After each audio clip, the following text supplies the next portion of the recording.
What I'm hyped for today is Disco Elysium, coming to PC on the 15th of October 2019.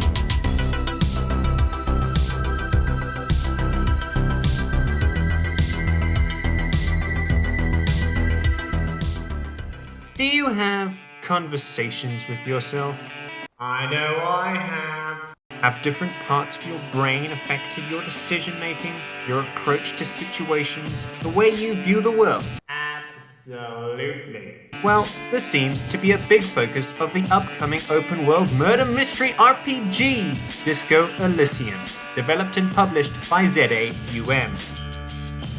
What I think is probably the most interesting feature of Disco Elysium is the Thought Cabinet. The Thought Cabinet is a complex series of RPG systems containing 53 different thoughts, which could affect the protagonist's mindset and the player's playthrough in a multitude of different ways. Throughout the 60 to 90 hour long playtime of a single playthrough of Disco Elysium, you can fully internalize thoughts, have ideas completely affect how your character thinks and interacts with the world around him. Or you can remove a thought from one of the finite spots in your thought cabinet and start nurturing some other, new part of your character's psyche. Fully realized thoughts can also start affecting the mechanics of the game, leading to even greater depth. Game designer Robert Kurvitz said that characters average out to about 16 internalized thoughts per playthrough.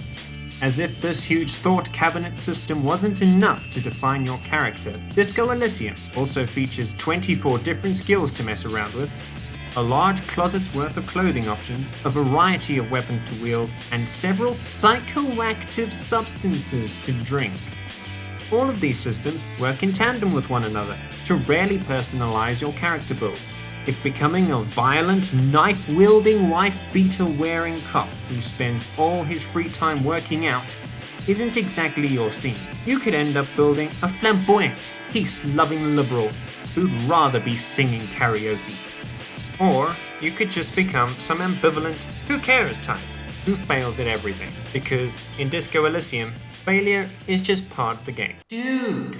Where do you come up with this stuff? Just let him make his stupid video. This is not a stupid video. For the past few minutes, I've only really been talking about the character you'll be playing as, and how the game systems help you to create an assortment of different personalities and styles for that character. But this is just one character in the sprawling, dense open world of Revocol, filled with mysteries to solve, stories to uncover, and interesting, distinct, and well-written characters to interact with. Heavily inspired by tabletop role-playing games, many of the interactions in Disco Elysium come down to a literal skill check, interactions you have with yourself, with other people, or with the world around you, can have the outcome decided by a dice roll. Now, to be perfectly frank with you, isometric, PC-only RPGs with a wealth of almost overwhelmingly complex interconnected systems don't really appeal to me. Wait, what? We got this far in the video? And now? He says they don't appeal to him? What the hell? Hold on, I'm not so sure. I'm waiting for a but. But Disco Elysium seems rather magical. And to answer your question, no. It's a grounded RPG. It doesn't feature magic.